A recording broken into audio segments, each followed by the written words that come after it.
Hello and welcome back to another episode. Before we get into the video, do not forget to like, share it, and also let me know what you guys think. I enjoy reading new people's comments, and so yeah, it's helpful. When you think about conservatives, you think about white male, right? It doesn't occur to you that there are black conservatives, there are Hispanic conservatives, and I would even argue that non-white people used to be conservatives just because the values that conservatives hold are the same values that most black people used to hold. And mind you, I am speaking from a perspective of a black African, not a black American. I would definitely say that more blacks are conservative. All right, here it goes. Affirmative action is constitutional. Tell me about your claim. I wanted to talk about affirmative action because we haven't really gotten to it, and it's recently been revoked based on the new Supreme Court ruling. And I firmly believe that affirmative action is constitutional and is a right that certain American citizens deserve. And I just wanted to hear your thoughts on that.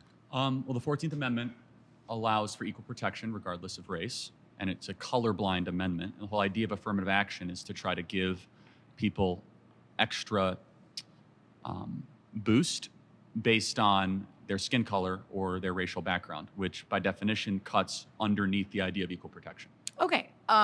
So do you know why the 14th Amendment was founded and the Equal Protection and Equal Rights Act Yeah, exists? the 14th Amendment was a post-Civil War amendment. 14, Yes. 15, 16, 17 were all during Reconstruction. So what was it in response to? Slavery. Oh, and who were slaves? Well, that's an important point. So do you think affirmative action will help heal the multi-generational problems of slavery? I do. I really do. Okay. Because, so let's just talk about the history for a second. Slavery begins in the early 1800s. Earlier. No, Slavery? 1816 is the beginning of slavery. 1619. Oh, yeah, I guess it would be. Okay, first slaves come in 1619, doesn't end until 1800s. 1880s. Then we go into Jim Crow laws starting in 1877, and black people are not given equal rights until officially 1965. Would you agree with that? That's generally the correct telling. Yeah, so, 1960s, 1970s. But just so we're clear that black Americans were able to serve in office in the early 1900s. They were able to vote throughout the 1900s. But yes, there were poll taxes, there was Jim Crow laws, there was segregation. Of course there was. I mean, you have to be delusional not to acknowledge those things. Okay, so we can acknowledge all of those things. Can we also acknowledge, due to the laws under Jim Crow, that black people were significantly hindered from economic advancement? This is a really important question. The data shows not really. It was evil, it was terrible, but black Americans are poorer today in 2024 than they were in the 1950s. Yes, why do you think that is? Good question. So we have the Civil Rights Act, we have more benefits, more government programs. Something changed between the 1950s and 2024. So there's two answers to this question. Either America got more racist since 1950s to 2024, so like that 70-year period, because black Americans are worse off today per capita Yeah, than I would they agree were. with this. You agree with that? Okay, good. Yeah. Than in the 1950s. Or there's another explanation, and I think the truth is somewhere in the middle, which is I think you would acknowledge that the disappearance of the black father has been the number one driver of black poverty in this country. Now, there are reasons for that we could. Yeah, what do you think the reasons for that are? Well, culture is one. Would you agree? So actually, let's go then back to... That's interesting. That is interesting. I do want to recommend, just a book. I'm sure you guys know who this person is. His name is Thomas Sowell. He wrote this amazing book about intellectuals and race. He's got a whole bunch of them. But that one in particular was so interesting to me because, people talk about the white savior complex. It's interesting how there are people, especially like on the left, who think that they can somehow cleanse America from its history of slavery. Can we at least agree that black dads not being around is a bad thing? Anyone's father not being around is a bad thing. No, of course, not but specific. 75% of dude. black What youth are are you- not raised it's with a father in the obviously home. It's true. the highest of any group in the country. It used to be 25% in the 1950s, so it's gone up dramatically in 70 years. Okay, so you are blaming the fact that black people have not been able to achieve Word. economic Candace called equality this. She called and it. Or even advancement. progress. Absolutely. And it's so true, though. Culture is one. You guys think about it. So, again, this is another point that Candace made a couple years ago. There was a time in America where there were shows that upheld, family values. They had shows like, okay, I don't know, it's probably he's cancelled obviously because of the heinous things that he did to women. But the Bill Cosby show, the Huxtables, okay. But like shows like this showed, especially Black Americans, because it's predominantly a Black cast, showed what family values are or should be. And what do we have today? Just ask yourself, what shows on television would you feel safe for your children to watch today? In this Because country, they've had decrease. specifically and solely Not because solely. of the absence Not of Black solely. parents. It is the most primary ingredient reason. It's the most So you primary think reason. it's the absence of Black fathers? Correct. And you think what else? Public sector's teacher unions that have kept these schools crummy and kids aren't reading and teachers keep getting paid and we don't fire bad teachers. That's a big thing. Okay. War on police in our inner cities and not having enough police Why? and not How? actually locking up criminals. Hear me out. For example, in Chicago, do you know that only half of all murders go solved in the city of Chicago? That doesn't surprise me at all. That's a problem, right? That is a problem. Yeah. So we need more police, more detectives to solve those murders. But I want to hear your points too. I'm talking too much. So let's go back a little bit to what you said in the issue of policing. Yep. Now, starting in the 1980s and continuing onward, there's been a war on drugs. Is this correct?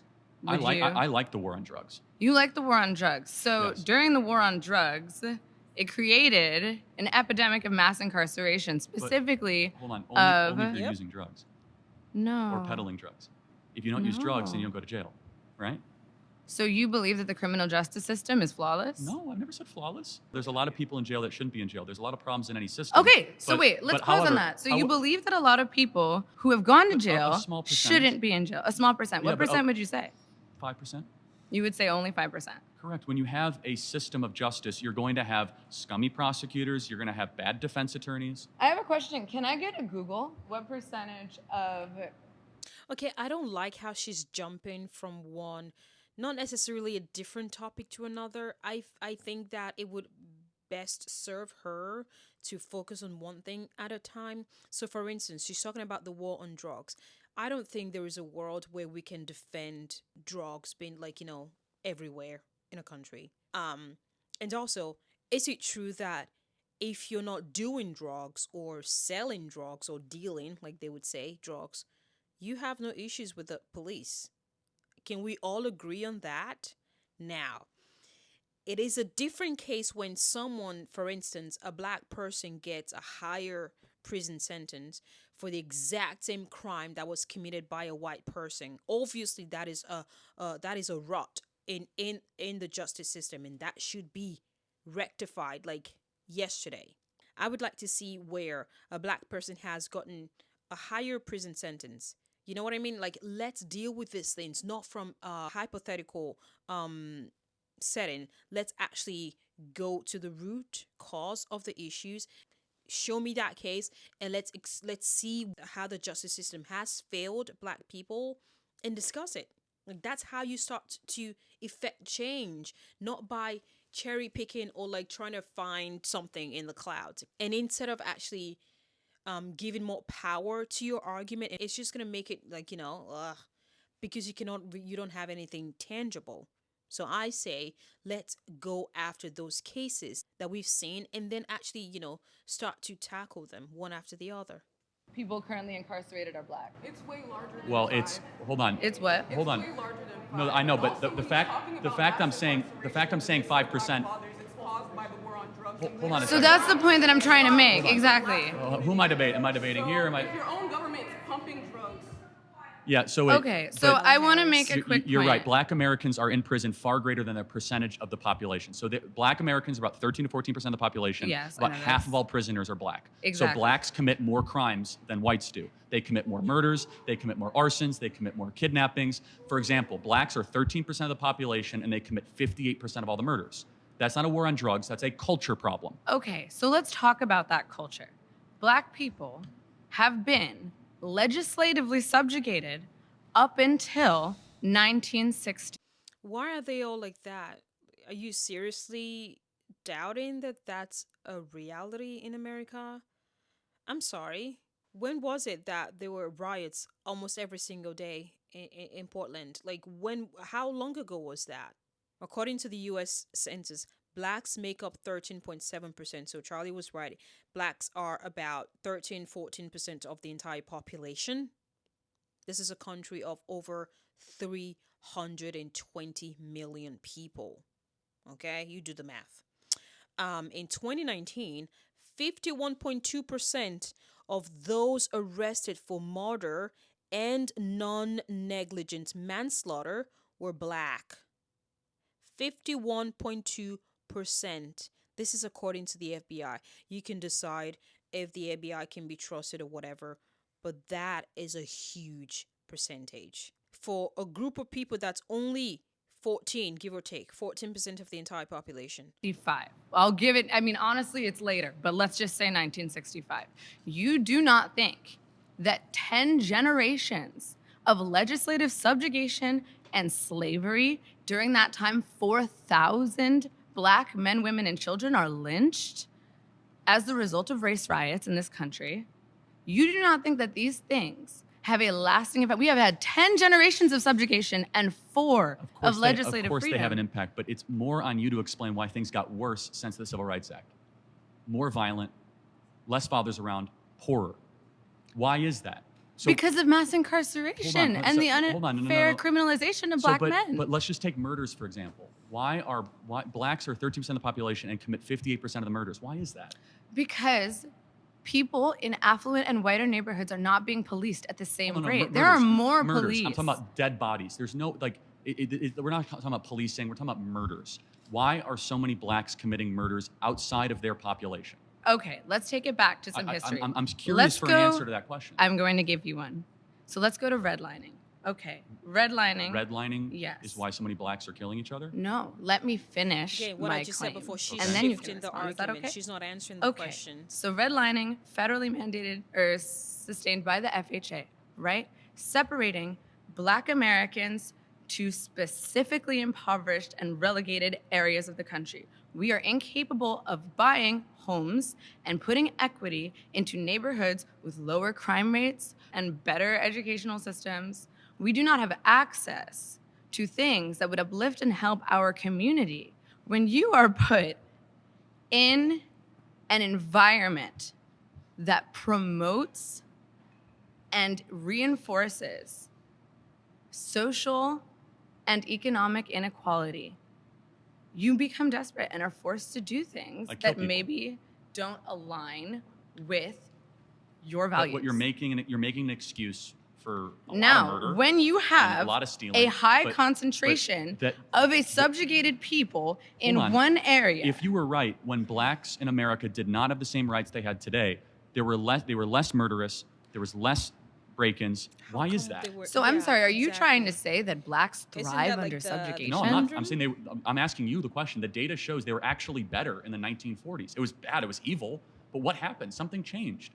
They committed less crimes. Maybe they were less afraid. I mean, 4,000 black men, women, and children were killed so in that's- violent that's your- lynch Free to mobs. That's your commit explanation. But I crimes. guess Racial so, but terror Black- permeated Black American culture for hundreds of years. Black America is You don't worse than think it has been that in the affected last 80 years. the generational psyche of an entire group of people? No, I'm sure it did. I'm not discounting that. I'm just trying to understand why is it the more social welfare we've done. So we've spent $20 trillion on uplifting black communities. 20 trillion, and black Americans are poor.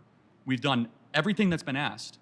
You haven't done Hold everything on. that's been asked, though. Great society. Because what is being food stamps, asked, subsidized housing, Medicaid, public schooling, subsidized college. We're talking about $20 trillion has been spent on the Great Society, and yet Black America is poorer, more murderous, more dangerous. So there's an explanation. I'm asking you but to we are explain not that to me. asking for handouts. We are asking for equity. Hold on, And what is part that? of What equity, does equity mean? is you mean taking allow- from other people?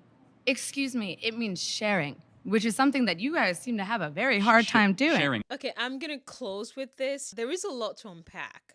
I wish all the debate, was like that. You choose someone or someone volunteers and they have 10, 20, whatever minutes, and then they choose the topic, and that would have been better than what they did in the beginning. But I do want to first say, well, kudos to her, and I think she did good, right? I'm encouraged by that. She didn't shy away, and she was not disrespectful. Honestly, I thought she was gonna be a little condescending, but she wasn't. So, good job. Um, but what I do want to say is this: no one denies the reality, and the ramifications of slavery, just because that would be stupid. I'm just gonna put it that way. It would be stupid to deny slavery. Secondly, no one can also deny the fact that there is nothing that stops a black person from prospering in America. The same way there is nothing that stops an Hispanic from prospering in America. We are 100% in control of the input, like what you put into it, the work that you do. You're not in control of the outcome. That is why this whole equity thing is never going to work unless you live in a cuckoo land, okay? Because there is no way you can even believe that just because people are given the exact same opportunity that they're going to have the exact same outcome. It doesn't work that way. It was kind of sad that her definition of equity is sharing. Sharing what? You're basically taking from someone and giving to someone else. That's not sharing, that's stealing. And you want to legalize that. I think it's funny because I don't know about you guys, but like Nigeria is one of the richest countries when it comes to natural resources in Africa, but it's also one of the most corrupt countries in the world and one of the poorest countries in the world. Isn't that a paradox? So I don't know what history books you're reading, but I can tell you this, that we cannot always run back to slavery. Because, mind you, slavery was abolished in America. So let's stop lying to ourselves. It is absolutely true that the effects of slavery are still alive today. But to say that that is why black people are not flourishing, give yourself some credit. Give yourself some credit. Do the work. That's not how you fight racism. That's not how you fight discrimination. Anyways, that's all for today's video. I will see you all in the next one. But before I say goodbye, do not forget to subscribe to my channel if you haven't already done that. Also, share this video, like it. And I do, like I said before, I enjoy reading you people's comments. So let me know what you think about this video. And yeah, stay blessed and be grateful. All right, you guys, have a wonderful day. And I will see you in the next one, God willing. Bye.